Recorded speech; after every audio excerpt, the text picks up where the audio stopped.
Hola, queridos. Bueno, pues continuamos con estos audios, con estos podcasts relacionados con nuestros menores, con nuestros niños, los más pequeños, y cómo y de qué manera podemos acompañarlos en procesos de pérdida y de muerte, ya sea familiar o en un entorno cercano para ellos. En el audio de hoy vamos a comentar y a desarrollar un poquito si los niños pueden estar en duelo. Y la verdad es que es un tema que parece muy obvio, pero no todo el mundo lo tiene como claro o presente, ¿no? Es como invertimos tanto tiempo en ocultar este tipo de procesos por el sufrimiento, ¿no? Para evitarles el sufrimiento, un sufrimiento mayor, pues no tenemos muy claro si los niños pueden estar en duelo.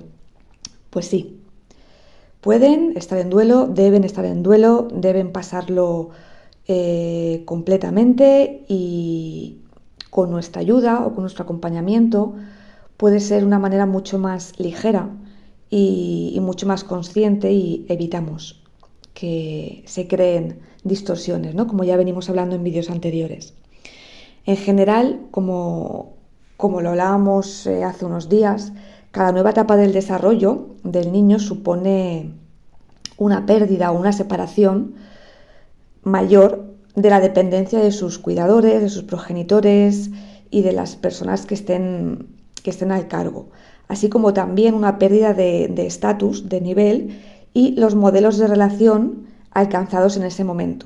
O sea, digamos que ya el duelo en sí mismo, aparte de las pérdidas que puedan haber en la familia, ya comienzan en sus cambios evolutivos. Cuando ya el niño deja de ser niño y pasa a la adolescencia, eso ya es un duelo en sí mismo. Estos cambios en la condición de ser y estar del niño se llaman transiciones. Tanto el bebé como el niño o el adolescente pues lo viven como verdaderos duelos, porque no dejan de dejar atrás un traje que ya les queda pequeño y tienen que volver a encontrar una identidad nueva dentro del clan o dentro de la sociedad. Como por ejemplo las fases de destete, las fases de entrada al colegio, los cambios corporales, los cambios en las relaciones con los padres o con los iguales, implican una transformación y una elaboración concreta de este tipo de duelo. Es importante tener en cuenta su manera de estar en estos procesos, ya que va a tener unas características particulares y diferentes a las nuestras, a las de los adultos. Las vivencias de pérdida suelen afectar más a los niños que a los mayores, pero no significa que por el hecho de afectar más o de llevarlo de manera diferente, pues no haya que prestar atención, ¿no?, a determinadas edades. Otra necesidad que tenemos nosotros, y la he tocado un poquito al principio, es la necesidad de nuestra propia angustia, nace de nuestro propio sufrimiento, y es evitar el dolor a los niños por la muerte de un ser querido. Entonces ahí estamos coartando un sistema de duelo, una elaboración del duelo correcta. Los menores y los peques pueden vivir este tipo de evitación como una exclusión o como un abandono. Fijaros que el hecho de para nosotros evitarles el dolor, porque es nuestro propio dolor, es una forma de no tenerlos a ellos en cuenta, ni de ser acogidos ni comprendidos en su propia fase, ¿no? Los procesos de duelo en los niños y sus diferencias con los procesos de duelo en los adultos presentan una estructura cognitiva todavía como muy por desarrollar. No estamos muy preparados para hacer esto naturalmente. La capacidad de entender y de comprender la muerte en el niño, como ya hablábamos, va a depender siempre de su desarrollo cognitivo y de su mundo emocional. Si los adultos, cuando estamos en duelo, y nosotros necesitamos en gran medida poder hablar y comentar y comunicar lo sucedido con nuestras personas de confianza, obviamente para nuestros peques es de vital importancia tener la oportunidad y la disponibilidad de preguntar y expresar cuando necesiten todo sobre el tema de lo que ha ocurrido en su familia o en su entorno, porque generalmente presentan un fuerte deseo de saber, de indagar, de conocer, y a diferencia de los adultos, estos no suelen decir nada, porque su referente somos nosotros, y si nosotros nos callamos, ellos por extensión también lo hacen. A diferencia de nosotros, pueden tardar mucho tiempo en entablar nuevas relaciones y volver a crear sus propias necesidades. Los niños de alguna manera necesitan sentir y comprobar que sus necesidades o sus rutinas, como hablábamos en anteriores etapas, son satisfechas tras la pérdida y buscan una seguridad implícita y un abrigo, un acompañamiento, un abrazo entre los miembros de su entorno. La información que reciban y la participación que les demos, así como los ritos de despedida, dependerá de lo que los adultos decidan o no hacer con la pérdida. Por esta razón, algunos menores pueden ver muy comprometido y muy complicado su fase de duelo, porque no tienen información, permanecen excluidos, ya sea por la edad o por el propio miedo del adulto al sufrimiento del niño.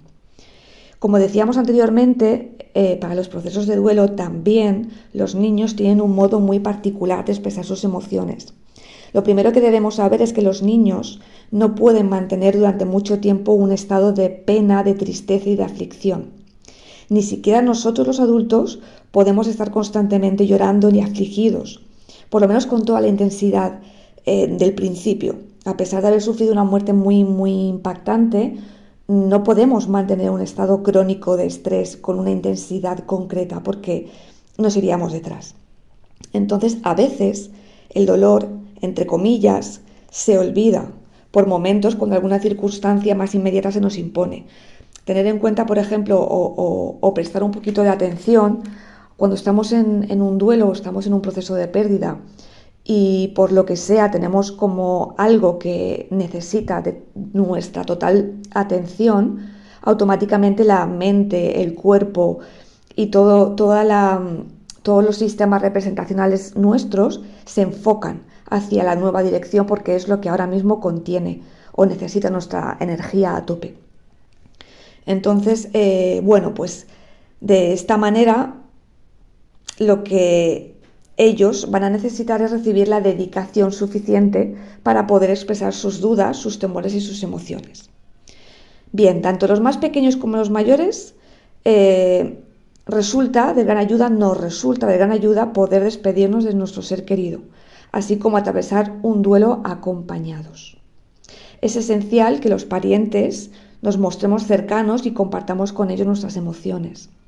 Esta vivencia en común les ayudará muchísimo a poner palabras, etiquetas, títulos y así ordenar sus propios sentimientos. Como ya decíamos anteriormente, a partir de los 8 años ya podemos hacer una incorporación sana de los niños a los ritos funerarios para que sea beneficioso, ¿no?, esta incorporación y este conocimiento por parte de ellos. Cuanto más pequeño sea el niño, más importancia toma el entorno y capacidad de apoyo para poder ofrecerles en este proceso, ¿no?, tan concreto. Comprenderlos, contenerlos, acompañarlos en el duelo, en las etapas posteriores a la comunicación de la pérdida, va a ser fundamental para no dejarlos en vulnerabilidad y para no perjudicar su proceso de desarrollo. Los niños y adolescentes reciben una adecuada contención en sus duelos si se les ayuda a elaborar estas pérdidas, ya que a largo plazo les afectará menos. No implica que no tengan dolor, obviamente, pero sí que implica que el estado de vulnerabilidad psicológica sea menos significativa para ellos. Las defensas, ¿no?, en los niños son como muy, muy palpables, porque su mundo interno, en el mundo interno de los niños es mucho más flexible. Lo que puede proporcionarles a esto es una mayor capacidad de adaptación que a nosotros ante la pérdida. Para ellos, lo hablábamos en uno de los vídeos, puede parecer lo contrario, pero para ellos, cuando tienen toda la información y manejan la información concreta, adecuada a su etapa de desarrollo, les facilita mucho la comprensión, van más rápidos que nosotros, ¿sí? En el caso de los niños es más frecuente que sus emociones varíen y pasen en momentos de pena a concentrarse y ocuparse con momentos de juego, ver la tele, charlar con un amigo. Lo decíamos, ¿no? Esto no significa que el niño haya olvidado la pérdida, sino que su condición como niño hace que su estado pues sea más cambiante, más variable.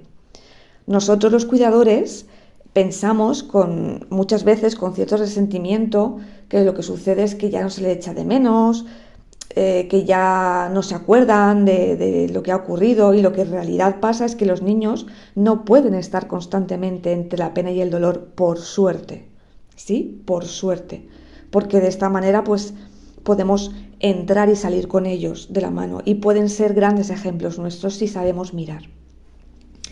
A diferencia de nosotros, los menores expresan sus emociones internas utilizando unos registros diferentes. Ya pueden expresarse muchas veces con el cuerpo y el comportamiento, y otras veces con la palabra. Decíamos en su momento que el juego y el dibujo, los cuentos, son el medio de expresión más natural por los más pequeños, por los más peques. Si un adulto teme mostrar sus propios sentimientos o rechaza hacerlo, es más que probable que el niño también aparte y oculte los suyos.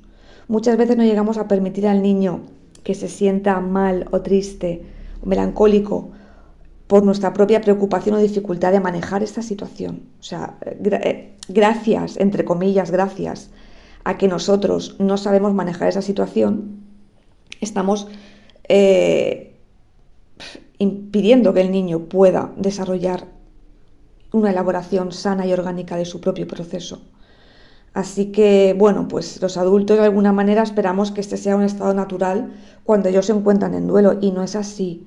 Hay que hablar, comunicarse y expresar siempre de la manera más razonable, más orgánica, más contemplada y más enfocada posible, porque somos su referente más cercano, y bueno, de alguna manera esto es lo que las pérdidas, los vacíos nos dejan para poder llenarlo de conocimiento, de sabiduría, de mirada, de paz. Intentemos mirar la pérdida como un espacio fértil para sembrar un tipo de conducta diferente, para mirar más allá de lo que es, para hacer una mirada más transpersonal, más oceánica de lo que tenemos delante. Digamos que es una mirada generosa ante una situación que sí o sí nos va a llegar a todos, de una manera directa o indirecta, pero nos va a llegar.